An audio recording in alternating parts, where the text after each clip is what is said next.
Oke, selamat pagi semuanya. Nah, di pertemuan kali ini kita akan membahas 3 chapter sekaligus. Yang pertama itu tentang desain riset, itu pada chapter keempat.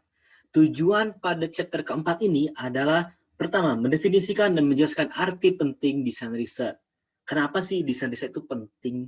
Harus ada desain riset. Nah, kedua, memahami tujuan dan metode desain riset exploratory. Jadi dalam desain riset itu ada riset exploratory. Nah, apa sih tujuannya dan metode seperti apa? Yang ketiga, mendiskusikan metode cross-seksional dan longitudinal. Nah, ini dua metode ini seperti apa sih, apa bedanya, dan kapan kita menggunakannya gitu. Yang keempat, menjelaskan cakupan desain riset kausal. Apa sih desain riset kausal itu kan, dan cakupannya seperti apa desain riset kausal. Dalam riset TA nanti juga seperti apa kita akan menggunakan desain riset. Kita akan menggunakan desain apa, dan kenapa, dan bagaimana cara menggunakannya, prosesnya bagaimana. Nah, itu akan kita bahas di chapter keempat ini. Definisi desain riset. Kerangka atau blueprint untuk melakukan sebuah riset pemasaran. Itu menurut Malhotra. Desain riset juga didefinisikan sebagai rencana yang akan diikuti untuk menjawab tujuan riset pemasaran. Jadi kan kita sebelum melakukan riset, kita sudah mengidentifikasi masalah. Kita sudah menentukan tujuan. Kita sudah tahu manfaat riset kita seperti apa. Nah, kemudian kita harus juga melakukan membuat desain riset yang sejalan dengan tujuan riset kita. Nah, ini adalah beberapa klasifikasi desain riset.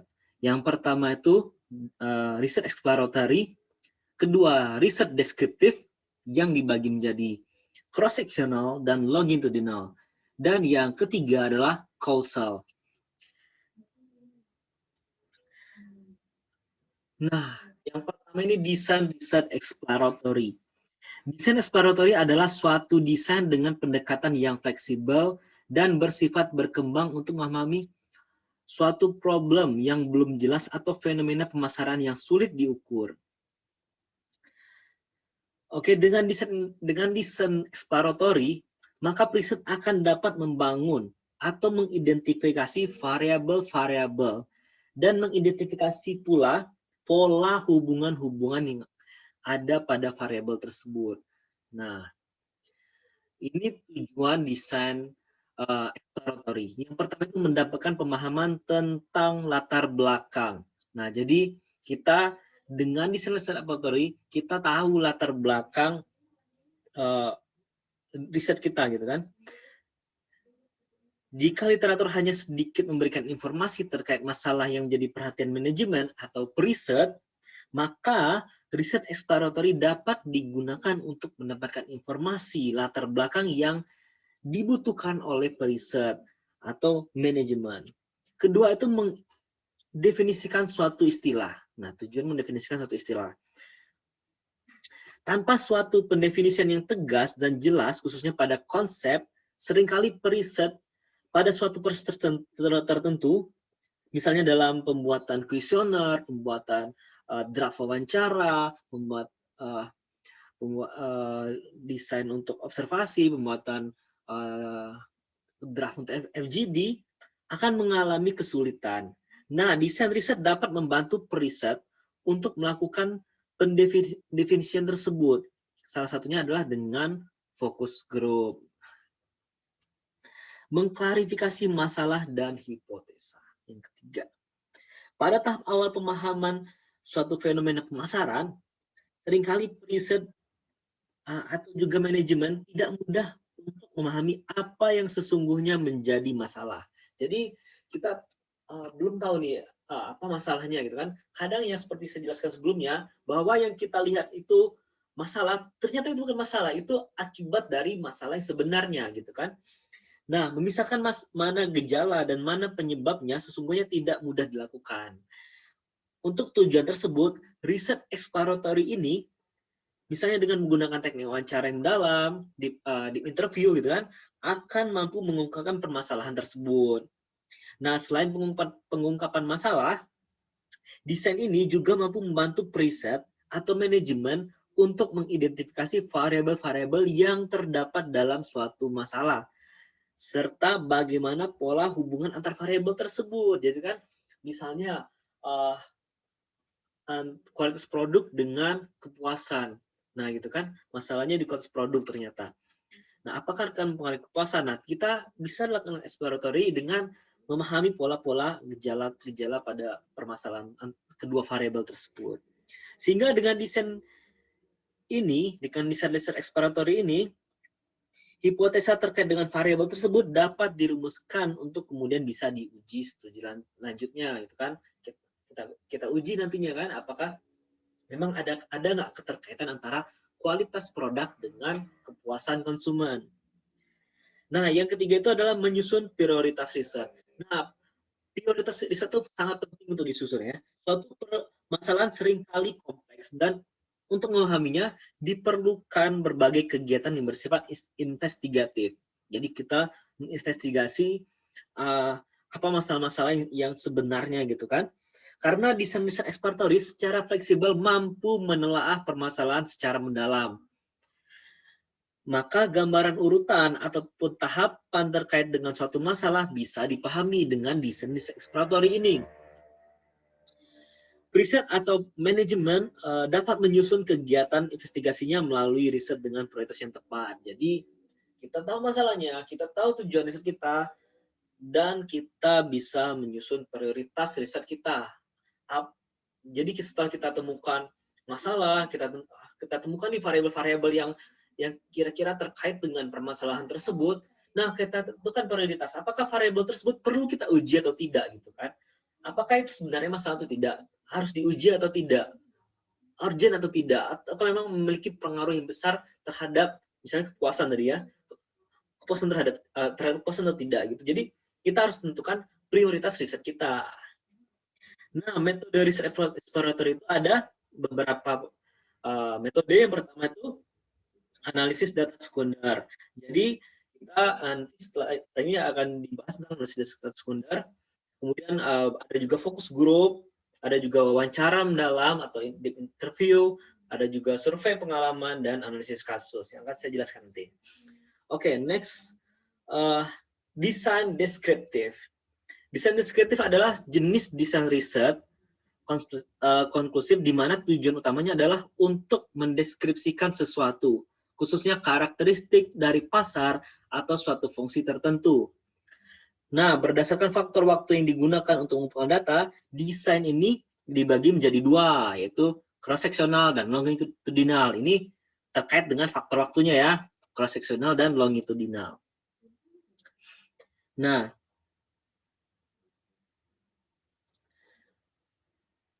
tujuan riset deskriptif. Yang pertama itu mendeskripsikan karakteristik atau fenomena tentang suatu objek dari populasi.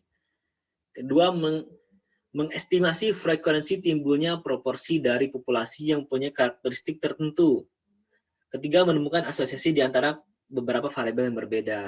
Jadi ini beberapa tujuan dari riset deskriptif yang tentunya di sini tidak melihat hubungan-hubungan, tetapi bagaimana kita mendeskripsikan fenomena yang terjadi tersebut. Umpamanya kepuasan pelanggan, kita menelaah nih kepuasan pelanggan seperti apa gitu kan. Nah, seperti apa, seberapa besar tingkat kepuasan pelanggan kita gitu, yang tidak ada pengaruh-pengaruhnya itu kan. Jadi kita mendeskripsikan bagaimana kepuasan pelanggan kita saat ini, seperti itu kurang lebih. Jadi ini salah satu desain cross-sectional yang merupakan bagian dari desain deskriptif. Desain cross-sectional merupakan desain riset di mana untuk menjawab pertanyaan riset, data dikumpulkan hanya sekali waktu. Ingat, ini poinnya adalah sekali waktu. Misalnya beberapa hari, beberapa minggu atau beberapa bulan, tidak berulang-ulang gitu kan. Sewaktu kita melakukan riset saat itu juga dan tidak akan melakukan pada waktu yang berbeda. Contoh suatu studi untuk mengetahui pola berbelanja anak-anak semasa liburan sekolah, maka data dari siswa diambil hanya selama 1 bulan ketika liburan sekolah. Nah, seperti itu contohnya. Jadi data itu diambil, collecting data hanya dilakukan pada saat itu, tidak pada saat liburan ke depannya, karena kita melihat pola perilaku pada waktu itu saja. Mungkin pola perilaku konsumen pada waktu liburan yang akan datang akan berbeda, jadi tidak bisa kita satukan. Makanya kita memilih desain cross-sectional atau deskriptifnya. Ada juga desain longitudinal. Desain riset longitudinal adalah desain riset di mana data diambil secara berulang untuk suatu kurun waktu tertentu. Nah, jadi contohnya studi ini untuk mengetahui loyalitas konsumen jangka panjang, maka data loyalitas akan diambil beberapa kali dalam kurun waktu jangka panjang tersebut sehingga dapat diperoleh data yang sesuai. Oke, jadi seperti tadi, misalnya data berbelanja pada waktu liburan. Nah, liburan kali ini kita melihat bagaimana pola berbelanja siswa gitu kan, pola berbelanja sebagai siswa pada liburan ini. Kita uji juga lagi, kita lihat lagi pada liburan selanjutnya gitu kan, apakah ada perbedaan ataukah sama saja gitu kan. Jadi collecting data pada desain longitudinal itu dilakukan beberapa kali, lebih dari 1 kali ya, atau minimal 2 kali. Nah, untuk melihat pemahaman yang lebih mendalam terkait fenomena tersebut. Ada juga desain kausal. Ini berbeda lagi ya. Tadi ada deskriptif dan ini desain kausal. Desain kausal merupakan suatu desain untuk mengumpulkan data dan membuat struktur data yang memungkinkan periset untuk memahami hubungan sebab akibat dari beberapa variabel yang sedang diteliti. Jadi, mengetahui hubungan antar variabel. Intinya seperti itu desain kausal. Contohnya studi untuk mengetahui apakah desain kemasan produk akan meningkatkan minat beli konsumen. Nah, di sini apakah desain kemasan akan mempengaruhi minat untuk membeli. Nah, jadi hubungan antara dua variabel tersebut, desain kemasan produk dan minat beli. Desain kemasan produk di sini sebagai variabel sebab. Oke, variabel sebab. Desain kemasan sebagai variabel sebab atau variabel independen yang akan mempengaruhi minat beli atau sebagai variabel akibat atau variabel dependen. Tujuan desain riset kausal yang pertama itu untuk memahami variabel yang menjawab penyebab yang menjadi penyebab atau variabel independen dan variabel akibat dari fenomena pemasaran. Jadi untuk mengetahui kedua variabel tersebut dan hubungannya seperti apa. Untuk menentukan sifat hubungan antar variabel sebab akibat yang akan diprediksi. Dan ketiga, untuk menguji hipotesis hubungan variabel sebab dan variabel akibat. Apakah memang kedua variabel tersebut saling berhubungan, saling berpengaruh, ataupun saling berkorelasi. Jadi untuk melihat hubungan antar dua variabel, variabel independen atau variabel penyebab terhadap variabel akibat, variabel dependen. Ada juga yang menyatakan oke, seperti itu. Kurang lebih seperti itu desain riset kausal. Nah, ini tabel perbandingan desain riset. Tadi kan pertama exploratory, tujuannya seperti ini. Desain riset deskriptif dan kausal itu berbeda. Karakteristiknya juga berbeda. Metodenya pun juga berbeda. Jadi seperti ini metodenya, jangan sampai tertukar antara desain exploratory, deskriptif dan kausal. Kita bisa menggunakan dua metode sekaligus dalam satu penelitian, satu riset. Misalnya kita menggunakan desain deskriptif dan kausal. It's okay, nggak masalah. Kita menggunakan exploratory dan deskriptif, jadi nggak masalah. Jadi tidak satu saja kita pilih, tapi bisa kita menggunakan kombinasi antara dua desain riset ini gitu. Kesimpulan dalam chapter ini, yang pertama terdapat 3 jenis desain riset, yaitu pertama exploratory, kedua deskriptif, dan ketiga kausal. Yang kedua, desain riset merupakan kerangka atau blueprint di mana suatu riset akan dilakukan. Jadi kita sebelum melakukan riset, kita harus mengetahui, menentukan desain riset kita seperti apa. Terdapat banyak metode untuk melakukan riset exploratory. Keempat, desain deskriptif dapat dikelompokkan menjadi 2, yaitu cross-sectional dan longitudinal. Ingat perbedaan antara kedua kelompok ini. Sekian untuk chapter keempat. Kita akan lanjut ke chapter kelima.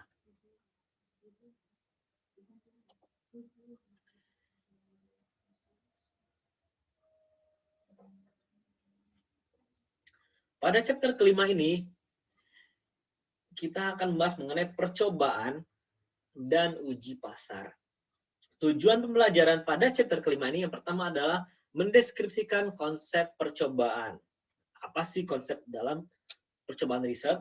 Kedua, memilih desain yang tepat untuk situasi percobaan yang diterapkan. Jadi, desain, memilih desain yang tepat untuk situasi yang akan kita manipulasi gitu. Nanti saya akan jelaskan. Ketiga, mendiskusikan jenis-jenis uji pasar. Jadi ada beberapa jenis dalam melakukan uji pasar. Nah, tentu kita akan harus mengetahui apa jenis-jenis yang sesuai untuk riset kita. Konsep percobaan. Percobaan sebagai studi dengan memanipulasi satu atau beberapa variabel untuk mengetahui efeknya pada variabel lain. Contohnya misalnya kemasan produk. Suatu perusahaan akan meluncurkan produk baru di pasar. Jadi mereka perusahaan tersebut menguji coba antar beberapa bentuk kemasan, desain kemasan produk yang kira-kira dapat meningkatkan minat beli gitu, atau yang mempengaruhi lebih besar terhadap minat beli. Ada dua desain A dan desain kemasan B. Oke. Jadi desain kemasan A diuji, disebarkan, dipasarkan, kemudian desain kemasan B yang desain yang berbeda dengan A tadi juga diuji. Dari antara kedua desain tersebut, mana yang akan mempengaruhi minat untuk membeli lebih besar? Jenis variabel percobaan. Ada variabel independen. Variabel ini diasumsikan sebagai penyebab dari variabel dependen. Tadi kan sudah dijelaskan sebelumnya pada chapter keempat, ada variabel independen atau variabel yang mempengaruhi dan tidak dipengaruhi oleh variabel lainnya. Jadi dia berdiri sendiri, tidak dipengaruhi. Itulah variabel independen. Variabel bebas, kan? Saya orang independen, saya orang bebas. Nah, jadi ingat itu aja. Variabel dependen merupakan variabel tunggal yang diobservasi untuk mengetahui perubahan yang terjadi. Jadi variabel yang dipengaruhi oleh variabel lain itulah namanya variabel dependen atau variabel terikat. Ada juga namanya variabel kontrol. Merupakan variabel yang dikontrol oleh preset agar tidak mempengaruhi hubungan yang sedang diuji coba kan antar variabel independen dan variabel dependen. Jadi ini ada variabel kontrol. Misalnya tadi pengaruh kualitas, misalnya antara kualitas produk dengan kepuasan umpamanya. Nah, di sini variabel kontrolnya apa akan kita uji? Apakah usia akan mempengaruhi pengaruh kedua variabel tersebut antara kualitas produk terhadap kepuasan.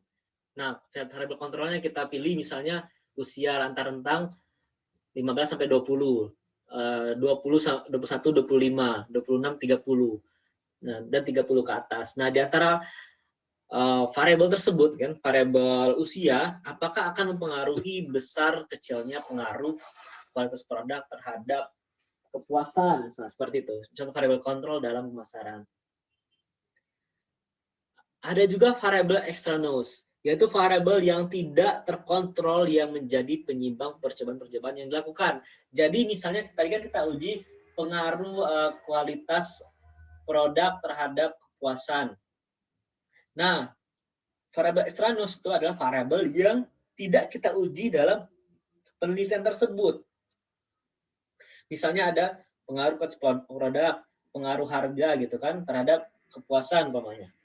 Nah, kedua variabel tersebut memiliki kontribusi pengaruh sebesar umpamanya 50% terhadap kepuasan. Artinya ada 50% lain yang di luar variabel tersebut yang mempengaruhi kepuasan. Nah, itulah variabel extraneous yang tidak kita uji. Keuntungan menggunakan pendekatan percobaan. Pertama, kejadian sesungguhnya yang dijadikan ukuran. Temuan dari hasil percobaan mempunyai tingkat keyakinan lebih tinggi. Kedua, kemampuan preset mengontrol variabel extraneous. Dalam hal biaya serta kemudahan dalam pendesain pelaksanaan, percobaan jauh lebih baik dibandingkan dengan metode lainnya. Keempat, penggunaan lingkungan yang nyata juga memungkinkan preset untuk menghindari bias respons subjek karena adanya perubahan lingkungan. Jadi, dalam pendekatan percobaan itu periset bisa memanipulasi keadaan. Tadi kan contohnya kemasan tadi kan, kemasan tadi kemasan A dan kemasan B. Itu faktor kemasan itu bisa dikontrol oleh periset. Apakah pengaruh seperti itu? Apakah besar atau tidak pengaruhnya? Bisa juga misalnya diskon. Apakah diskon 10% akan mempengaruhi minat atau membeli atau tidak? Kita percobaan lagi juga 15% gitu kan. Jadi itu bisa dikontrol oleh periset. Nah, kelemahan pendekatan percobaan. Pertama, penggunaan hal yang bersifat artifisial seringkali berdampak pada beberapa efek dibandingkan dengan penggunaan hal yang bersifat nyata. Oke. Kedua, meskipun menggunakan pendekatan acak atau random, generalisasi dari hasil percobaan seringkali menjadi masalah. Ketiga, beberapa metode percobaan jauh lebih mahal dibandingkan dengan metode pengumpulan data lainnya. Dan empat, masalah etika. Nah, yang pertama itu yang bersifat artifisial seringkali berdampak pada perbedaan efek dibandingkan dengan penggunaan hal yang bersifat nyata. Jadi kan tadi kan kontrol gitu kan, kita mengontrol berdasarkan tadi kan ada diskon, ada kemasan. Itu kan bersifat artifisial, itu pun kita bisa manipulasi seperti itu kan. Nah, kadang yang bersifat real nyata itu hasilnya akan berbeda dengan yang kita kontrol tadi. Mungkin dalam jangka waktu tertentu hasil riset kita mungkin tidak relevan lagi karena akan ada perubahan-perubahan di lingkungan yang menyebabkan riset yang telah kita lakukan tidak relevan seperti itu. Meskipun menggunakan pendekatan acak atau random, generasi percobaan seringkali menjadi masalah. Nah, ini juga terkait dengan sampel. Apakah sampel kita bisa digeneralisasi untuk hasil yang mendukung pengambilan keputusan. Jadi, semakin banyak jumlah sampel mungkin akan lebih bisa digeneralisasi hasilnya. Beberapa metode percobaan jauh lebih mahal dibandingkan dengan metode pengumpulan data lainnya. Nah, kadang metode yang percobaan tadi, contoh tadi kemasan tadi, itu mungkin akan mengumpulkan biaya yang besar gitu kan, karena kita harus buat kemasan, cetak kemasan, kita harus pasarkan produk, melihat hasilnya seperti apa, itu kan membutuhkan biaya yang besar kalau kita melakukan pendekatan percobaan seperti ini. Jadi pendekatan percobaan mungkin bisa jadi akan memakan biaya yang besar. Dan terakhir adalah masalah etika. Nah, masalah etika ini juga menjadi kelemahan dalam metode percobaan ini. Desain percobaan merupakan suatu prosedur yang disusun untuk mengidentifikasi agar perubahan variabel dependen dalam percobaan yang dijalankan semata-mata disebabkan oleh perubahan variabel independen. Simbol yang digunakan dalam percobaan adalah sebagai berikut. Yang pertama, lingkaran itu pengukuran variabel dependen, X itu manipulasi perubahan variabel independen, R perubahan subjek baik sebagai kelompok maupun sebagai kontrol, E efek percobaan yaitu perubahan pada variabel dependen yang disebabkan oleh variabel independen. Nah, jadi kita harus pertama itu mengidentifikasi mengidentifikasi agar perubahan variabel dependen dalam percobaan yang dijalankan semata-mata disebabkan oleh perubahan variabel independen. Ya, desain percobaan itu apakah percobaan yang akan kita lakukan, apakah manipulasi yang akan kita lakukan akan mempengaruhi variabel dependennya gitu kan. Nah, contohnya seperti ini. Ada pertama desain after only, merupakan desain di mana preset melakukan perubahan pada variabel independen dan setelah selang beberapa waktu tertentu mengukur efeknya pada variabel dependen. Contohnya seperti ini, diskon gitu kan. Diskonnya 10%. Ini adalah percobaan ataupun manipulasi dari periset. Apakah dengan diskon ini dalam jangka waktu 1 bulan, nah berapakah penjualannya, yaitu 100 juta. Jadi desain after only itu perubahan dari variabel independennya yang akan mengaruhi variabel dependennya dalam jangka waktu tertentu. Nah, desain one group before and after merupakan desain yang lebih baik daripada desain after only. Karena pada desain ini variabel dependen diukur 2 kali, yaitu sebelum dan sesudah dilakukan perubahan pada variabel independen. Contohnya seperti ini. Kena 2 kali dari mana? Di sini penjualan. Variabel independennya adalah penjualan. Diukur pertama, berapakah penjualan pertama sebelum kita melakukan manipulasi ataupun sebelum kita melakukan percobaan. Ya, jadi itu pertama 100 juta. Nah, terus kita lakukan percobaan diskon 10%.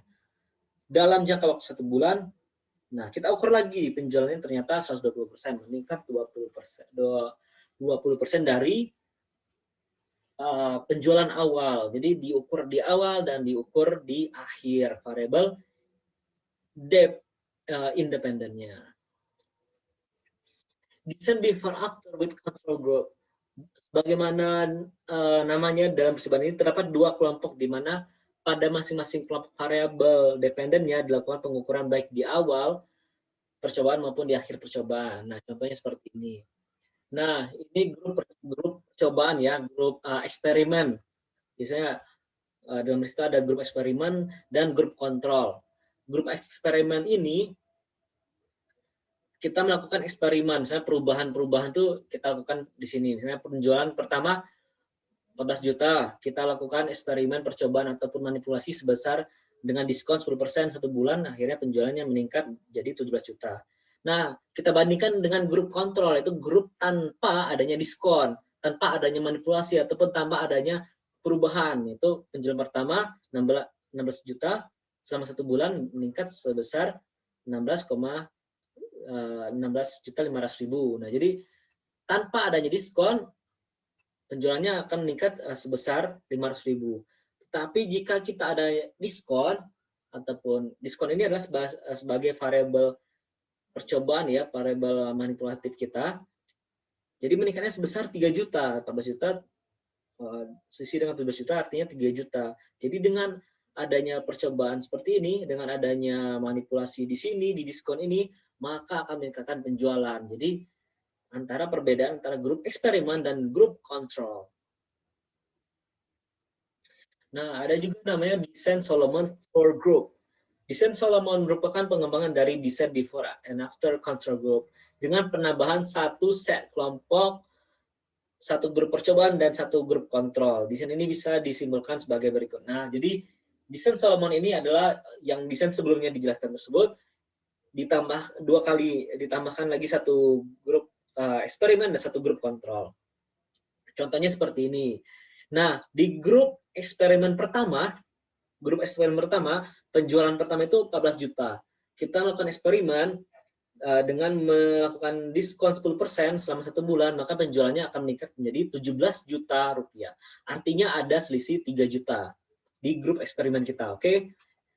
Terus kita bandingkan dengan grup kontrol pertama. Tanpa adanya diskon, grup kontrol itu tanpa adanya manipulasi ya, ingat grup kontrol dan grup eksperimen. Grup eksperimen itu kita bebas melakukan penambahan, pengurangan ataupun manipulasi ataupun apapun itu di grup eksperimen. Tetapi di grup kontrol itu kita tidak melakukan perubahan apapun. Nah, penjualan 16 juta di awal, kemudian selama 1 bulan menjadi 16.500.000. Artinya sama seperti sebelumnya ada perbedaan 3 juta dan sisi 500.000 untuk di grup kontrol. Nah, kita bandingkan lagi dengan grup eksperimen kedua dan grup kontrol kedua. Nah, contohnya seperti ini. Di grup eksperimen kedua, kita memberikan lagi diskon sebesar 10% selama 1 bulan. Nah, ternyata berapa meningkatnya? 18 juta, hanya 1 juta rupiah gitu kan, dari 17 juta. Di grup kontrol kedua, kita biarkan lagi sama 1 bulan. Ternyata 15 juta, artinya ada perbedaan penurunan gitu kan, 1 juta rupiah. Jadi kita membandingkan antara 2 grup. Bisa juga lebih dari 2 grup, 3 grup, 4 grup. Banyak preset marketing ataupun preset non-marketing, misalnya preset eksak seperti itu kan, melakukan grup eksperimen dan kontrol. Nah, contohnya lagi kalau sederhananya seperti ini, uji coba corona gitu kan, memang agak di luar dari marketing. Nah, jadi uji coba vaksin. Jadi dalam uji coba vaksin itu kan ada, kalian lihat berita gitu kan, ada yang vaksin yang real dan vaksin yang tidak real gitu kan, diuji coba kepada responden gitu kan, disuntikan. Nah, setelah disuntikan gitu kan, vaksin yang real itu kan adalah responden yang pada grup eksperimen, dan responden yang disuntikan bukan vaksin yang real itu adalah responden pada grup kontrol. Kita lihat perbedaannya. Apakah dengan vaksin yang yang kita lakukan pada grup eksperimen itu akan memberikan dampak terhadap imunitas tubuh dari virus corona atau tidak gitu kan. Sedangkan di grup kontrol sudah jelas kan. Jadi imunnya seperti biasa, seperti orang pada umumnya. Jadi lihat antara perbedaan antara grup eksperimen dan grup kontrol. Dan jadi respondennya bukan hanya 1, 2, 3, 4, banyak respondennya untuk memastikan bahwa eksperimen yang kita lakukan, percobaan yang kita lakukan itu tepat. Nah, seperti itu. Nah, validitas percobaan. Terdapat 2 jenis validitas dalam desain percobaan, yaitu validitas internal dan validitas eksternal. Validitas internal menunjukkan sejauh mana perubahan variabel dependen sebagai akibat dari perubahan variabel dependen. Jika variabel dependen itu dipengaruhi oleh variabel independen, artinya itu sudah memenuhi validitas internal. Oke, ada perubahan antara variabel, ada perubahan di variabel dependen karena variabel independen itu sudah memenuhi validitas internal. Sedangkan validitas eksternal merupakan tingkat sejauh mana hubungan antar variabel dependen dan independen yang teridentifikasi selama percobaan dapat digeneralisir pada kondisi senyata-nyatanya gitu kan. Merupakan tingkat sejauh mana karena jadi dalam validitas eksternal ini, karena validitas eksternal menyangkut pernyataan apakah hasil percobaan dapat digeneralisir ke dunia nyata gitu kan, maka faktor sampel akan sangat dipengaruhi oleh faktor keterwakilan dari populasi. Jadi harus jumlah sampel harus mewakili populasi, baik secara karakteristik ataupun jumlah yang mencukupi. Karena hal tersebut maka pemilihan sampel secara random merupakan prasyarat yang penting dalam melakukan percobaan. Jadi kalau tidak random artinya tidak akan mewakili populasi karena ada kontrol dari preset. Faktor lain adalah bentuk percobaan lakukan adalah cukup realistis. Jadi kita dalam melakukan validitas itu dapat melakukan dua validitas, itu internal dan eksternal. Next, uji pasar. Uji pasar merupakan pengujian suatu produk baru atau beberapa unsur bauran pemasaran ataupun strategi perusahaan dengan menggunakan desain percobaan ataupun percobaan kuasi. Nah, jadi ada beberapa jenis uji pasar. Yang pertama itu standar, pengujian melalui saluran distribusi yang telah dimiliki perusahaan. Jadi kita mengujinya, uji pasar ini itu dengan sumber daya ataupun saluran distribusi yang sudah ada di perusahaan. Contohnya perusahaan es krim yang membagikan es krim secara gratis di setiap outletnya. Untuk menguji apakah misalnya rasanya sesuai dengan persepsi konsumen atau tidak gitu kan. Jadi tanpa melibatkan pihak eksternal. Ada juga uji terkontrol. Nah, uji pasar yang dilakukan uji terkontrol ini adalah uji pasar yang dilakukan oleh perusahaan lain yang menjual jasa perusahaan pengujian produk. Contohnya sampo dengan kemasan baru dipajang di rak paling depan pada sebuah supermarket. Jadi di sini peran supermarket dalam pengujian pasar. Supermarket ini bukan merupakan bagian dari perusahaan kita, tetapi sebagai perusahaan eksternal yang terlibat dalam pengujian pasar kita. Ketiga, elektronik atau produk atau barang pemasaran akan diuji oleh panel konsumen. Contohnya, pengujian dilakukan dengan menggunakan kartu belanja pada toko yang dijadikan tempat uji. Tidak hanya kartu belanja sih sebenarnya. Jadi uji pasar yang terlibat dengan menggunakan elektronik itu kan bisa termasuk dalam uji pasar elektronik. Uji pasar dengan metode elektronik. Ada 4 uji tersimulasi, yaitu uji yang tidak dilakukan pada pasar sesungguhnya, tetapi dengan pendekatan laboratorium dan permodelan matematis. Jadi ini adalah simulatif gitu kan, simulasi yang diciptakan oleh preset ataupun manajemen. Nah, jadi di sini tidak melihat secara real, tapi menciptakan situasi tertentu yang untuk kita uji gitu kan. Memang seperti ini jarang juga digunakan, tetapi ada beberapa riset menggunakan uji terstimulasi. Kelebihan dan kelemahan uji pasar. Yang pertama, dapat memprediksi penjualan di masa mendatang dengan lebih akurat dibandingkan dengan metode lainnya. Nah, jadi bisa sebagai alat prediktif. Kedua, dapat memberikan banyak informasi yang sangat berguna sebagai dasar untuk penyusunan strategi pemasaran. Jadi dalam uji pasar itu kita melihat bagaimana reaksi pasar terhadap apa yang kita uji tadi, misalnya kualitas produk umpamanya gitu kan. Kita uji kualitas produk dengan uji pasar ini gitu kan. Nah, jadi apakah sesuai atau tidak dengan persepsi konsumen? Nah, jadi kalau sesuai, seperti apa sesuai, tingkat ketersesuaiannya. Kalau tidak sesuai, kenapa tidak sesuai, apakah penyebabnya. Nah, itu bisa kita lakukan sebagai bahan evaluatif untuk strategi kedepannya yang lebih baik gitu. Kekurangan, bentuk desain riset yang mahal karena membutuhkan biaya langsung dan biaya tidak langsung. Ya jelas, dalam uji pasar tentu memerlukan biaya yang cukup besar karena riset atau manajemen terlibat langsung real nyata dalam melakukan uji pasar, dan jumlah responden ataupun jumlah responden itu juga cukup besar gitu kan, membutuhkan biaya lagi dalam memproduksi, membutuhkan biaya dalam distribusi dan lainnya. Jadi membutuhkan biaya yang besar dalam melakukan uji pasar.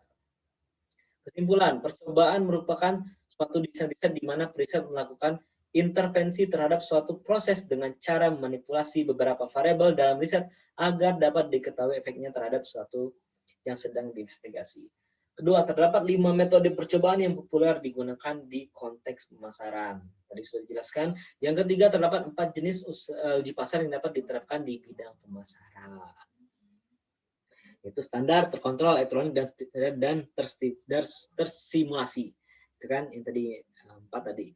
Oke, sekian untuk chapter kelima. Kita akan melanjutkan lagi ke chapter ke-6.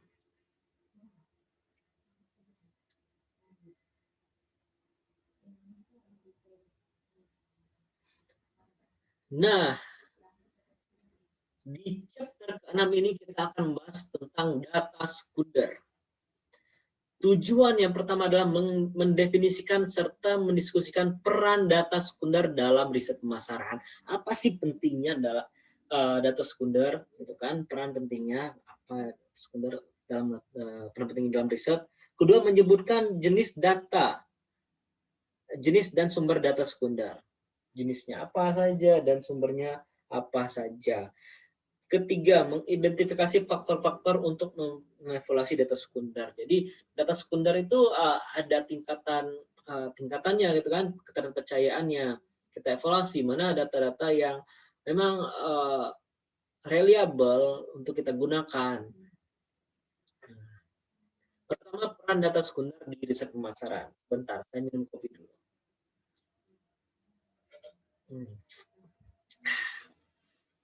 Peruntukan data sekunder.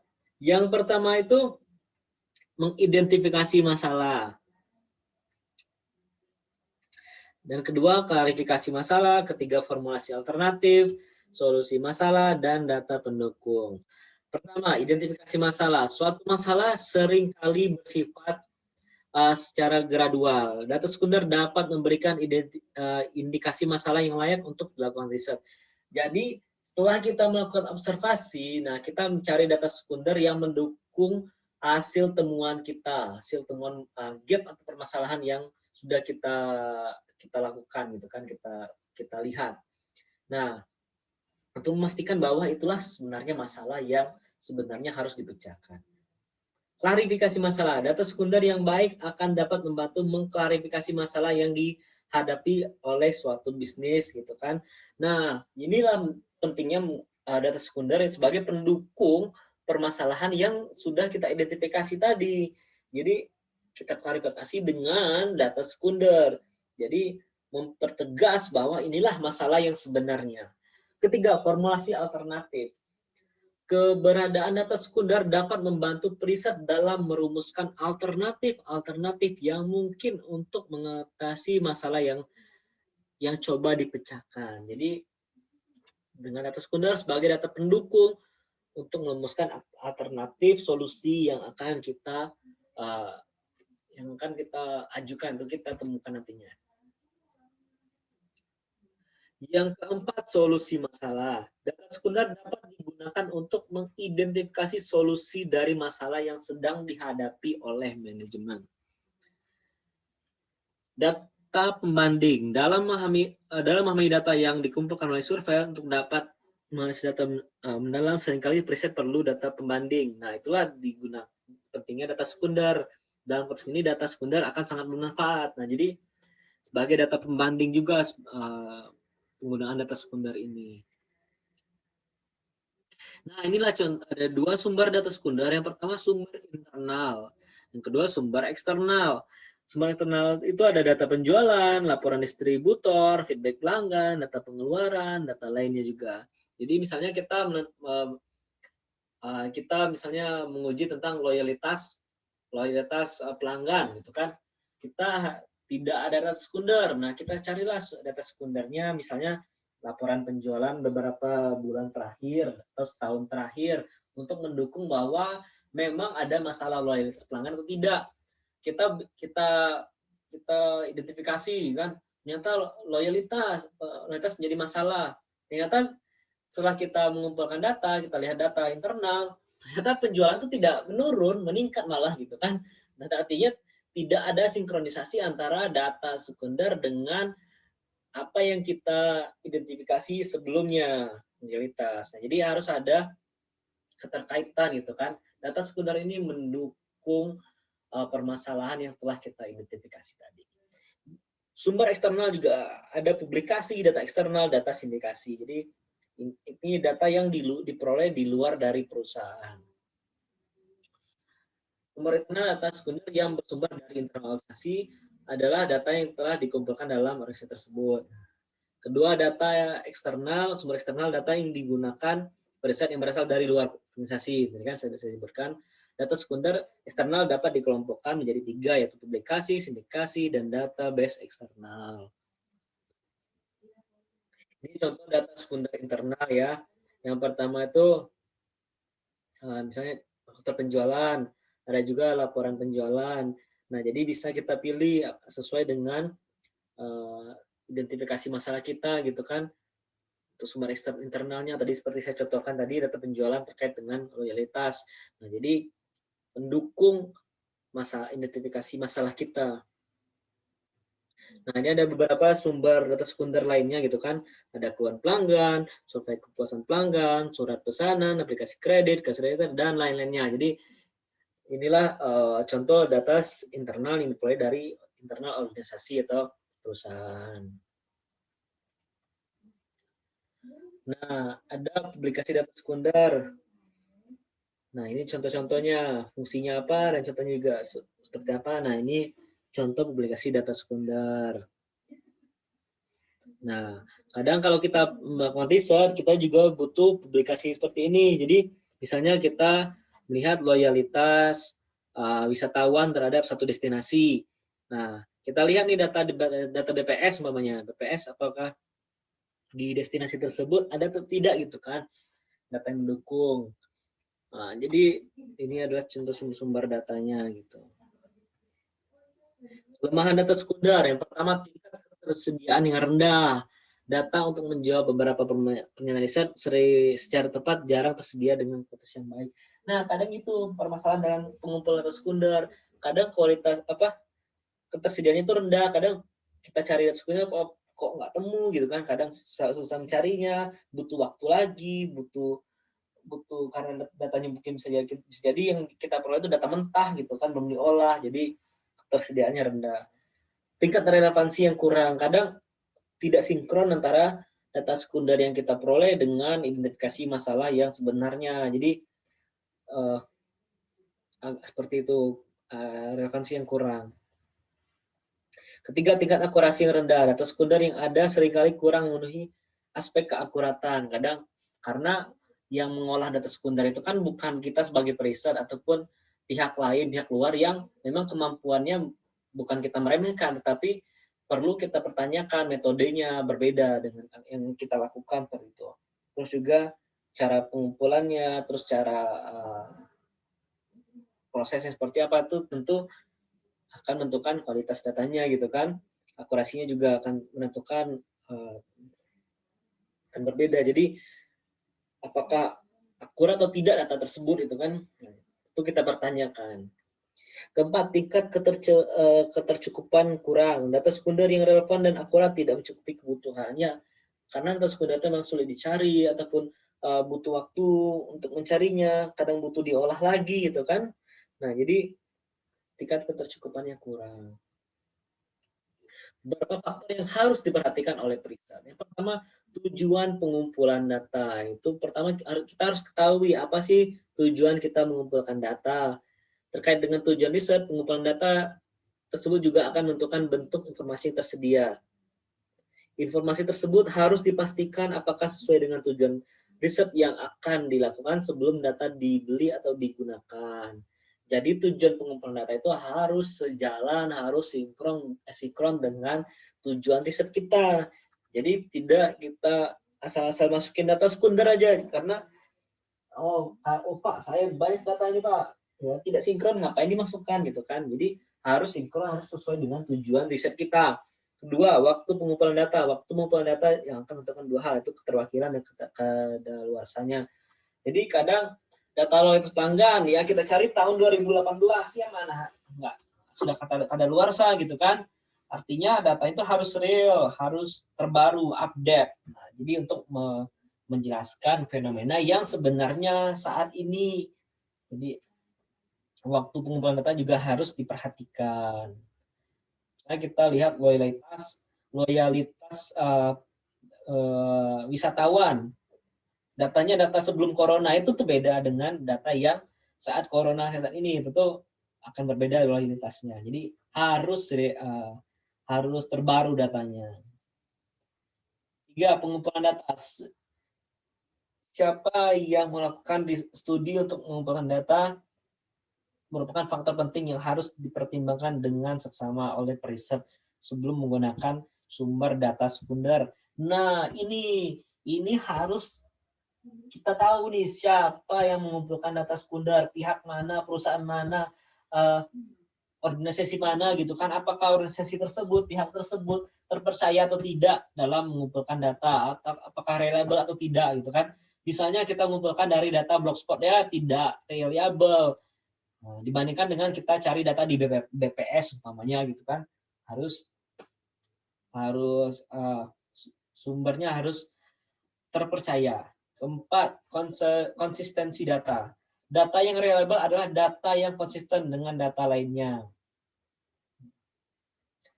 5, metode pengumpulan data. Metode pengumpulan data termasuk sampling, response rate, maupun metode yang dipakai untuk pengumpulan data akan sangat mempengaruhi apakah data tersebut layak dipercaya. Jadi metodenya seperti apa gitu kan. Metode seperti apa yang mereka gunakan dalam pengumpulan data. Nah, biasanya kalau di BPS itu dijelaskan metode dalam pengumpulan datanya. Misalnya di introduction itu, kalian baca lagi misalnya kan, ada jelaskan metode dalam melakukan pengumpulan datanya. Nah, kalau misalnya kita cari dari blogspot dan blog-blog orang gitu kan, website orang, nggak jelas gitu kan, nggak dijelaskan metode pengumpulan datanya seperti apa, tiba-tiba sudah ada angka kan. Nah, itu kan tidak jelas. Jadi, cari sumber data yang reliable, karena di situ sudah dijelaskan metode dalam pengumpulan datanya. Media publikasinya juga di era media online semakin mendominasi sebagai media publikasi data. Riset perlu dengan seksama memperhatikan alamat atau media yang digunakan untuk mempublikasi data. Nah, sumbernya itu harus jelas tadi, seperti saya bilang tadi. Jangan cari sumber yang tidak terpercaya, misalnya dari blog ataupun dari website gitu, website apa gitu kan, website www.apa gitu. Jadi nggak reliable datanya, karena siapa yang melakukan riset itu tidak jelas, kompetensinya tidak jelas gitu kan, datanya pun hasilnya juga tidak jelas. Jadi carilah sumber media publikasi yang memang terpercaya gitu dalam menyajikan data gitu. Contohnya BPS tadi. Nah, ini contohnya sumber yang reliable tingkatnya gitu kan. Nah, yang sangat tidak reliable tuh web independen nih, website itu kan, website yang punya pribadi personal, itu blog sosial media. Nah, jangan gunakan data dari situ untuk sosial media sosial. Jangan gunakan data yang tidak reliable. Dalam riset itu kita harus mencari data yang reliable, yang memang terpercaya karena metode yang digunakan itu jelas. Kalau yang website, blog, sosial media itu persepsi suatu pribadi ataupun persepsi kelompok. Nah, itu tidak bisa kita jadikan sebagai data. Website toko juga itu tingkat reliabilitasnya kurang juga. Website perusahaan masih bisa digunakan karena terkait dengan internal. Artikel atau berita pihak ketiga. Nah, kenapa artikel berita pihak ketiga itu lebih terpercaya? Karena mereka melakukan riset ataupun metode-metode pengumpulan data yang tepat, gitu kan? Kadang perusahaan pun dalam pengumpulan data ada faktor subjektifnya. Sedangkan kalau dalam artikel itu atau pihak ketiga melakukan risetnya, mengumpulkan datanya berdasarkan metode yang tepat atau metode yang lebih baik dan tidak ada bersifat subjektif gitu. Nah, yang paling reliable itu sumber asli, artikel yang dipublikasikan atau dokumen pemerintah. Nah, itu sangat reliable. BPS tadi kan, nah BPS itu boleh itu kan karena sumber pemerintah ya, dan jelas. Nah, terus kesimpulan dalam chapter ke-6 ini, yang pertama, data sekunder adalah data yang telah dikumpulkan oleh pihak lain untuk tujuan tertentu. Berdasarkan sumbernya, data sekunder dapat dikelompokkan ke dalam data sekunder internal dan data sekunder eksternal. Terdapat 6 faktor yang harus dipertimbangkan riset untuk mengevaluasi data sekunder. Nah, tadi ada beberapa itu kan sudah saya jelaskan. Nah, sekian chapter ke-6 ini, chapter ke-4, ke-5, dan ke-6. Silakan dipelajari lagi, dibaca lagi modulnya, dibaca lagi materinya, terus dipahami karena mata kuliah ini penting bagi kalian dalam melakukan riset nanti, riset tugas akhir nanti kan. Oke, kita lanjut ke chapter 7 mengenai observasi, fokus grup, wawancara, dan teknik proyektif. Tujuan pembelajaran di chapter 7 ini yang pertama adalah mendefinisikan metode observasi serta mengidentifikasi kelebihan dan kekurangan dari metode tersebut.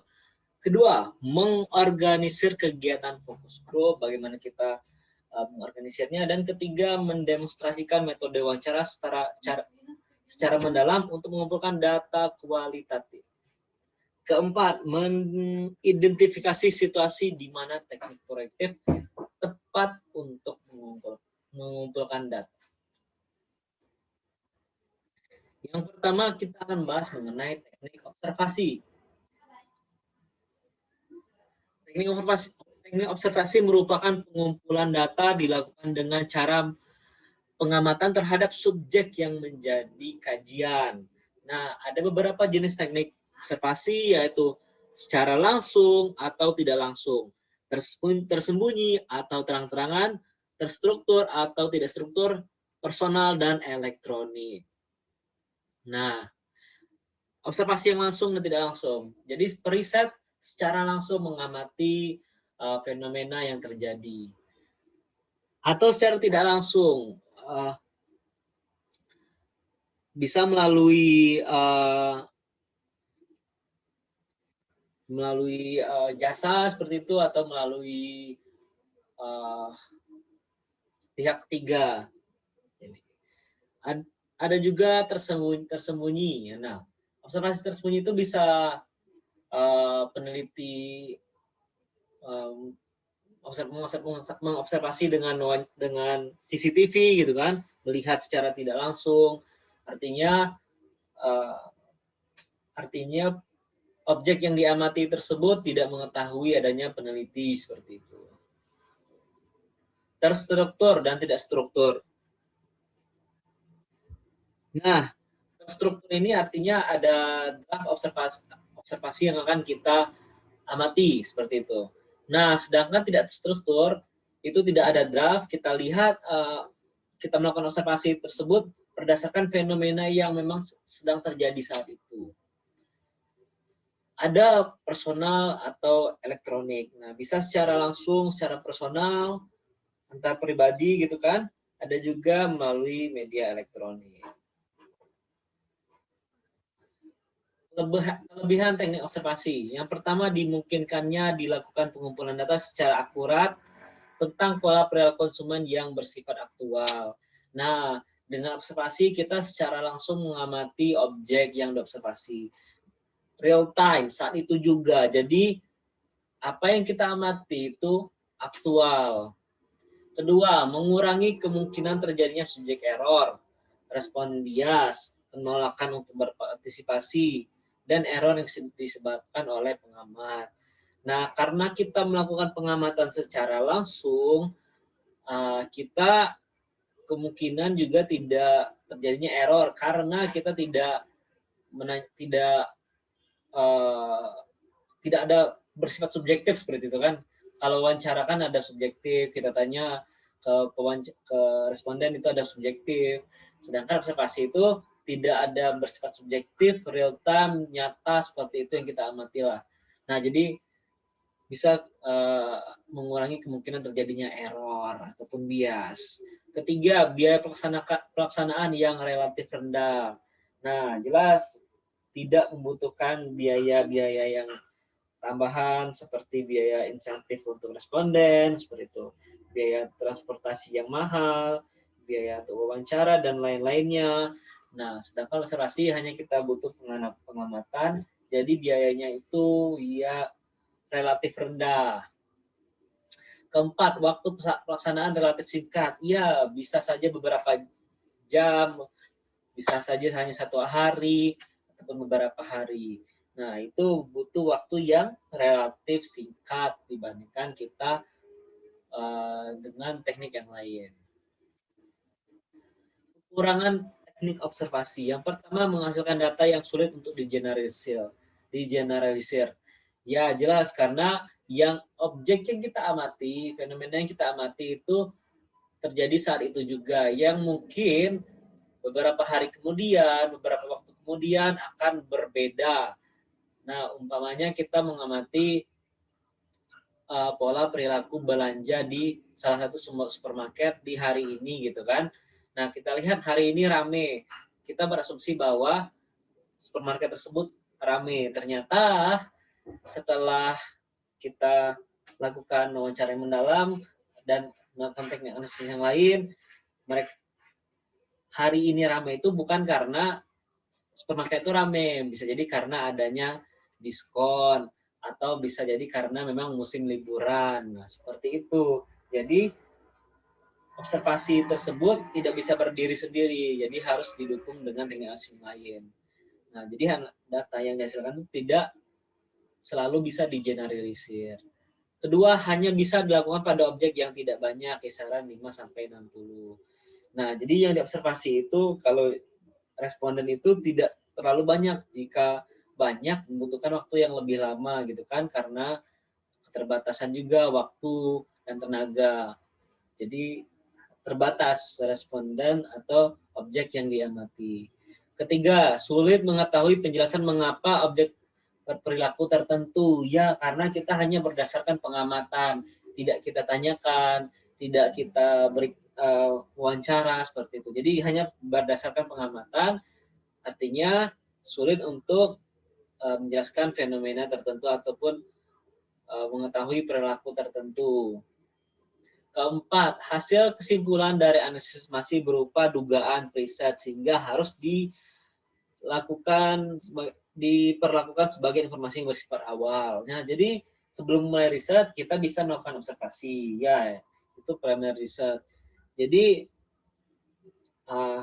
yang kita amati dengan teknik observasi itu hanya bisa berupa dugaan kita sebagai periset, bukan sebagai fenomena yang memang real terjadi gitu kan, karena butuh teknik yang lain untuk memastikan bahwa itulah fenomena yang sebenarnya terjadi ataupun hasil pengamatan kita ataupun hasil penelitian kita. Jadi itu hanya sebagai dugaan periset. Nah, selain observasi, kita juga ada teknik analisis yang lain yaitu focus group. Focus group merupakan suatu metode dalam riset kualitatif yang paling populer dibandingkan dengan metode lainnya. dan satu teknik diskusi kelompok kecil untuk membahas suatu topik yang dipimpin oleh seorang yang terlatih. Nah, fokus grup ini kalau kalian buat riset kualitatif dengan metode kualitatif, diharuskan atau diutamakan juga menggunakan teknik fokus grup. Nah, seperti apa sih teknik fokus grup? Ya, seperti kita diskusi, tetapi di sana ada pemimpin yang memimpin jalannya fokus grup, FGD ya biasanya, jadi fokus group discussion. Ada pemimpinnya, ada moderatornya, ada ahlinya gitu kan. Ada berbagai pihak yang terkait penelitian kita. Umpamanya kita meneliti tentang loyalitas suatu destinasi wisata. Nah, jadi di sana tuh selain ada pemimpin FGD, ada sekretarisnya, ada moderatornya, ada juga wisatawannya, sebagai respondennya wisatawan, beberapa orang, 2 orang, umpamanya nggak salah, atau 3 orang. Wisatawan, terus pihak pengelola destinasi. Nah, juga penting. Terus juga kalau kalian mau masukin unsur pihak pemerintah, boleh saja, misalnya Kementerian Pariwisata seperti itu, atau bagian tertentu dalam pemerintah gitu kan yang terkait dengan penelitian kalian. Jadi ada berbagai pihak yang saling berhubungan tentang terkait dengan penelitian kita. Tujuan fokus group yang pertama mendefinisikan masalah pemasaran. Nah, jadi fokus group itu bisa sebagai media untuk mendefinisikan tujuan penelitian kita.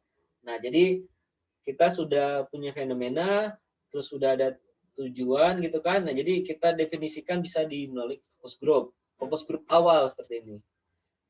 Memahami hasil analisa kuantitatif. Nah, ini fokus group setelah kita melakukan analisis kuantitatif. Misalnya setelah kita membagikan kuesioner, kita analisis, ternyata didapatkan bahwa citra destinasi berpengaruh terhadap loyalitas wisatawan terhadap destinasi tersebut. Nah, itu hasil temuan kita berdasarkan analisis kuantitatif. Kita verifikasi lagi dengan fokus group. Kita undanglah beberapa responden yang terlibat seperti tadi ya, wisatawan, terus juga pihak destinasinya, pengelola destinasi. Nah, dan pihak lain yang terlibat. Nah, kita sampaikan hasil analisis kuantitatif kita. Apakah memang benar citra destinasi akan mempengaruhi loyalitas. Nah, itu memverifikasi bahwa hasil kualitatif yang kita lakukan itu benar dan tepat. Ketiga, mengungkapkan kebutuhan, motivasi, dan sikap. Nah, dengan fokus group, itu bisa mengungkapkan kebutuhan, motivasi, dan sikap. Kenapa seperti itu? Kalau misalnya kita hanya dengan menggunakan kuesioner, ataupun hanya dengan wawancara, itu hanya bersifat persepsi dari responden kita. Adanya faktor subjektivitas. Tetapi dalam fokus group itu lebih terbuka. Siapapun berhak menyampaikan apa yang mereka pikirkan, apa yang pendapat mereka, yang didukung dengan orang-orang yang lain. Jadi pendapat seseorang itu bisa jadi kalau misalnya dia hanya mengada-ada, ada responden lain yang menyangkalnya seperti itu, ataupun menambahkan atau seperti apa. Artinya di sini bisa mengungkapkan motivasi tertentu atau sikap perilaku tertentu. Keempat, mengidentifikasi konstruk baru. Nah, setelah kita melakukan penelitian atau melakukan fokus grup awal gitu kan, kita sudah punya fenomena ataupun tujuan ataupun permasalahan yang sudah kita temukan. Nah, kita adakan fokus grup awal seperti itu. Nah, setelah fokus grup, ternyata hasil diskusi dari fokus grup adanya konstruk baru yang harus kita teliti, atau variabel baru yang harus kita teliti, karena itu penting untuk diteliti. Nah, jadi seperti itu. Perencanaan fokus grup. Ada partisipannya, harus mempunyai karakteristik yang sama dalam kaitan dengan isu yang sedang didiskusikan. Ya, tadi seperti tadi kan, kita meneliti tentang loyalitas wisatawan. Ya, tentu partisipannya pihak-pihak yang terlibat ataupun yang berhubungan dengan loyalitas wisatawan tersebut. Ukuran grup, jumlah partisipan umumnya sebanyak 6 sampai dengan 12 dalam satu grup.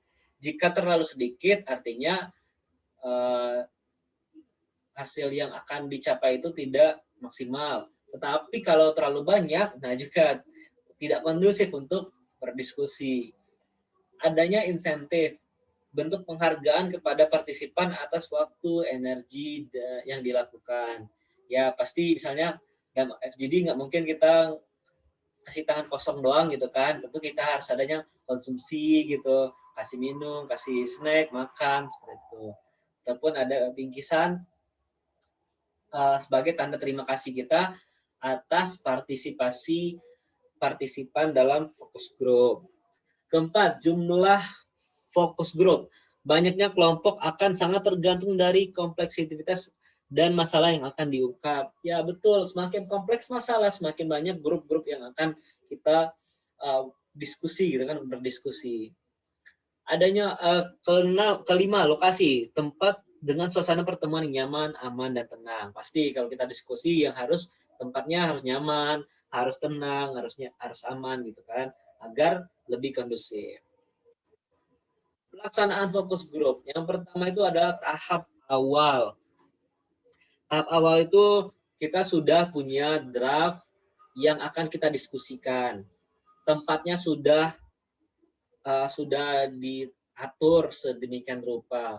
Peralatan-peralatannya juga sudah siap, mikrofon dan lainnya gitu kan, slide dan komputer, media presentasinya sudah disiapkan, pencahayaannya agak lebih terang gitu kan biar lebih nyaman. Nah, tahap awal terus juga ada di kemudian sesi utama. Sesi utama ini terkait waktu kita melakukan diskusi. Nah, dan terakhir adalah sesi penutup. Nah, sesi penutup ini apa yang hasil dari diskusi kita itu disampaikan. Apakah kita akan melakukan diskusi selanjutnya, itu tergantung dari keputusan hasil diskusi tadi. Nah, apakah kita perlu melakukan diskusi lagi, apakah hanya kita lakukan saat itu saja, ataukah harus diskusi lagi setelah pengumpulan data kualitatif, hasil analisis kualitatif. Nah, jadi seperti itu, ada penutupnya. Dan juga di sini kita memberikan insentif, gitu kan? Kalau memberikan insentif, bingkisan bisa pada sesi penutup. Kemudian kelebihan fokus group. Pertama, dengan diskusi dan interaksi yang terbuka antara anggota, ide baru yang tidak terpikirkan sebelumnya seringkali muncul. Nah, itulah gunanya fokus group. Nah, sebelum kita memulai penelitian juga baik dilakukan fokus group, karena variabel-variabel atau konstruk-konstruk yang akan kita pilih itu bukan hanya berdasarkan persepsi kita ataupun dari literatur yang sudah ada, tetapi juga dari fenomena yang ditemukan ataupun pendapat-pendapat ahli yang terlibat dalam fokus grup tersebut. Kedua, periset dapat mengundang klien untuk mengikuti proses fokus grup sehingga mereka mengetahui secara langsung apa yang dipikirkan oleh para anggota. Nah, seperti itu. Jadi ketiga juga metode yang bersifat serbaguna dan dapat digunakan pada responden khusus. Jadi itu beberapa kelebihan dari fokus group. Nah, ada juga kekurangannya dari fokus group ini. Yang pertama, meskipun riset mungkin berhati-hati dalam memilih anggota grup, mereka tidak mewakili populasi. Nah, jadi kan kita melihat misalnya penelitian kita tentang loyalitas wisatawan. Dalam analisis kualitatif itu, dalam analisis kuantitatif kita membagikan umpamanya ke 400 responden. Dalam fokus grup kita hanya mengundang 10 responden. Artinya 10 jawaban responden itu belum tentu mewakili 400 responden tadi. Nah, artinya keterwakilannya bisa sedikit berkurang seperti itu. Tapi bisa hanya untuk mengkonfirmasi, oke, nggak masalah. Kedua, pandangan atau informasi yang diberikan oleh anggota grup adalah subjektif. Ya, seperti itu. Sama dengan wawancara, itu adanya faktor subjektif. Tetapi subjektivitas dalam fokus grup itu bisa diminimalisir. Ketiga, biaya pelaksanaan yang tidak sedikit. Jelas, kita harus mengundang banyak pihak. Biaya transportasi, biaya pengadaan acara fokus grupnya juga, terus biaya insentif, konsumsi, dan lain-lain itu perlu diperhitungkan. Nah, ada juga teknik wawancara mendalam, in-depth interview. Merupakan metode wawancara yang tidak terstruktur, secara langsung, dan bersifat pribadi, di mana peserta tunggal diwawancarai oleh pewawancara yang berpengalaman guna mengungkapkan sesuatu yang mendasari motivasi, keyakinan, sikap, dan perasaan mereka tentang suatu hal. Nah, jadi wawancara mendalam ini ya penting dilakukan dalam analisis, dalam riset kualitatif. Bukan hanya terstruktur, artinya apa yang kita wawancara ini, kita akan menemukan hasil-hasil yang di luar dugaan kita. Kalau kita wawancara terstruktur itu kan berdasarkan sudah distruktur ataupun sudah kita rencanakan pertanyaan-pertanyaannya. Tetapi di wawancara mendalam kita bisa mengungkapkan lagi, kita bertanya lagi. Itu semakin kita berkompeten ataupun memiliki kemampuan wawancara yang baik, akan semakin kita temukan fenomena-fenomena yang baru yang tidak terpikirkan oleh kita. Nah, seperti itu. Jadi itu manfaat wawancara mendalam. Kelebihannya lagi juga dapat menghilangkan faktor tekanan dari kelompok karena dilakukan dengan empat mata antara wawancara dan subjek. Nah, jelas. Jadi misalnya kayak gini, kita meneliti tentang kampung narkoba umpamanya, ada tadi berita ya, kampung narkoba di Palembang gitu kan, di Tanggo Buntung gitu, saya pernah di sana, saya pernah tinggal Palembang, ya tahu tempatnya. Jadi ada kampung narkoba di Tanggo Buntung. Nah, kita mewawancaranya, misalnya kita wawancara di sana, pasti tidak akan kita temukan fenomena ataupun pernyataan yang menyatakan bahwa mereka pengguna narkoba. Nah, tapi kalau kita melakukan wawancara terhadap salah satu orang saja gitu kan, yang memang bisa kita percaya, artinya empat mata, nah kita lakukan wawancara mendalam, mungkin akan terbuka seperti itu, terbuka jawabannya gitu kan, ataupun yang tidak seharusnya dia ungkapkan itu bisa kita tanyakan ataupun kita cari informasinya. Wawancara mendalam artinya bebas dari tekanan dari kelompoknya gitu. Wawancara menjadi fleksibel, jadi lebih fleksibel kalau kita melakukan wawancara mendalam. Ketiga, pewawancara dapat mendeteksi bahasa tubuh untuk informasi apa yang disampaikan oleh subjek. Nah, dari bahasa tubuh pun bisa kita deteksi apakah dia bohong atau tidak. Umpamanya seperti ini, kita menanyakan kepada responden kita, dia menjawab matanya ke atas, ke kiri, ke kanan, artinya dia berbohong, dia berpikir waktu dia menjawab seperti itu.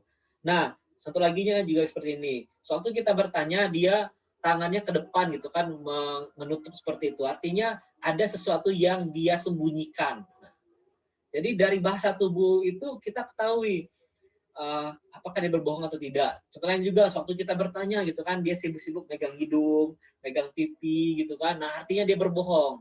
Nah, jadi dengan wawancara mendalam kita bisa tahu dari bahasa tubuh, gesturnya. Keempat, memberikan fleksibilitas dalam hal lokasi dan waktu wawancara. Nah, ya dengan wawancara mendalam dengan hanya 2 responden empat mata gitu kan, dengan empat mata bisa kita fleksibel kapanpun, dimanapun kita melakukan wawancara. Kelemahannya, kualitas wawancara serta informasi yang bisa digali akan sangat dipengaruhi oleh pewawancara. Pewawancara yang tidak profesional berpotensi menimbulkan respon error. Nah, kemampuan pewawancara dalam wawancara mendalam itu sangat penting. Bagaimana kita menanyakan responden, teknik kita menanyakan. Jadi kan kita tidak bisa langsung menanyakan, itu apakah kamu pengguna narkoba? Enggak. Jadi ada pertanyaan introduction dulu, pertanyaan pembukanya kan. Nah, sampai kepada titik dia akan menjawab, baik itu secara langsung ataupun tidak langsung, apa yang akan kita ingin dengarkan seperti itu. Jadi kemampuan wawancara itu sangat penting dalam wawancara mendalam. Nah, itu juga termasuk tadi kemampuan pewawancara dalam membaca gestur tubuh. Nah, apakah dia berbohong? Nah, kita alihkan ke pertanyaan yang lain gitu kan. Nanti kita masukkan lagi ke pertanyaan itu. Nah, itu untuk memvalidasi jawaban si respondennya. Jadi sangat penting kemampuan dalam pewawancara. Kedua, memerlukan waktu yang panjang dan membutuhkan konsentrasi pewawancara. Betul, karena kalau pewawancaranya tidak konsen dalam wawancara, tentu informasi yang didapatkan itu tidak maksimal. Ketiga, data kualitatif yang diperoleh melalui metode wawancara ini tidak mudah untuk diinterpretasikan. Ya, karena kita harus mengcoding dulu datanya, memfilter lagi apa informasi-informasi penting gitu kan, yang kadang memang bisa bersifat ambigu gitu kan. Bisa jadi respondennya menjawab A misalnya. Setelah kita mengajukan pertanyaan verifikasi, ternyata dia jawabnya B gitu kan. Nah, jadi bisa jadi adanya ambiguitas ataupun ketidakkonsistenan dalam jawaban responden. Nah, itu yang sulit untuk diinterpretasikan. Ada satu lagi teknik, yaitu teknik proyektif, merupakan teknik di mana partisipan ditempatkan atau diproyeksikan ke dalam aktivitas simulasi dengan harapan bahwa mereka akan mengungkapkan sesuatu tentang diri mereka sendiri yang mungkin tidak akan terungkap dengan pertanyaan langsung. Nah, ini misalnya ya, kita mewawancara, belum tentu dia akan menyatakan bahwa misalnya loyalitas terhadap suatu produk, belum tentu dia menyatakan dia loyal seperti itu.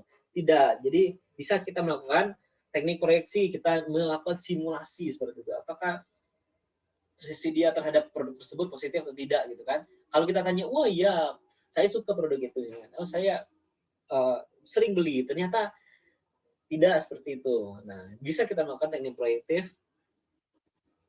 Nah, ada 5 teknik proyektif yang banyak digunakan. Yang pertama itu asosiasi kata. Periset menyebutkan satu kata, lalu menanyakan kepada responden hal apa yang dipikirkan setelah mendengar kata tersebut. Nah, saya tanyakan pada kalian. Saya sebutkan minuman bersoda. Saya tebak pasti di pikiran kalian itu Coca-Cola. Gitu. Jadi, artinya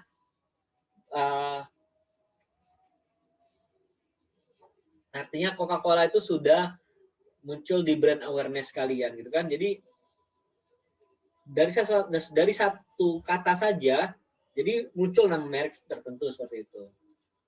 Bisa juga kita bisa tes melengkapi kata gitu kan. Responden diberi kalimat yang tidak lengkap, kemudian mereka diminta untuk melengkapinya gitu kan. Ada beberapa kalimat yang ada beberapa katanya dipotong seperti itu. Apakah misalnya seperti slogan perusahaan gitu kan. Kita mau lihat apakah slogan ini efektif atau tidak gitu kan, apakah slogan ini diingat atau tidak oleh pelanggan. Nah, kita potong beberapa kata, kemudian kita tanyakan. Ada kartun atau balon tes. Responden diminta untuk melengkapi percakapan pada balon kosong yang disediakan. Nah, ada gambar, kartun gitu kan, ada balon kosongnya, teksnya gitu. Jadi kita tambahkan teksnya. Itu mengungkapkan persepsi bagaimana perilaku ataupun persepsi dari responden kita. Teknik pihak ketiga, responden diminta untuk berpura-pura menjadi pihak ketiga dan diminta untuk menjelaskan apa yang akan dilakukan jika dia dalam situasi tertentu. Nah, jadi seperti simulasi seperti itu kan. Misalnya saya menjadi ini ya, saya akan melakukan ini gitu kan. Tanyakan pada responden. Kelima, uji gambar. Riset memberikan suatu gambar kepada responden dan memintanya untuk mendeskripsikan gambar tersebut. Nah, ini apakah misalnya kita kasih gambar botol umpamanya, apa yang dipikirkan oleh responden kita? Nah, apakah dia akan mengasosiasikan botol tersebut kepada suatu merek minuman ataupun merek apa? Nah, jadi bisa kita tanyakan melalui teknik gambar ini. Kesimpulan, observasi merupakan metode pengumpulan data yang dilakukan melalui pengamatan terhadap subjek yang menjadi kajian. Kedua, focus group adalah suatu teknik diskusi kelompok kecil untuk membahas suatu topik yang dipimpin oleh seorang yang terlatih. Ketiga, wawancara secara mendalam merupakan wawancara yang tidak terstruktur, langsung dan bersifat pribadi. Keempat, terdapat 5 teknik proyektif yang dapat digunakan dalam riset pemasaran. Nah, sekian penjelasan mengenai observasi, fokus grup wawancara, dan teknik proyektif aktif di chapter ke-7. Nah, di video kali ini kita sudah membahas mengenai 4 chapter ya. Tadi 3 di awal dan 1 ini di chapter ke-7. Artinya silahkan dipelajari lagi mengenai riset pemasaran ini. Semoga bermanfaat. Saya tutup. Assalamualaikum warahmatullahi wabarakatuh.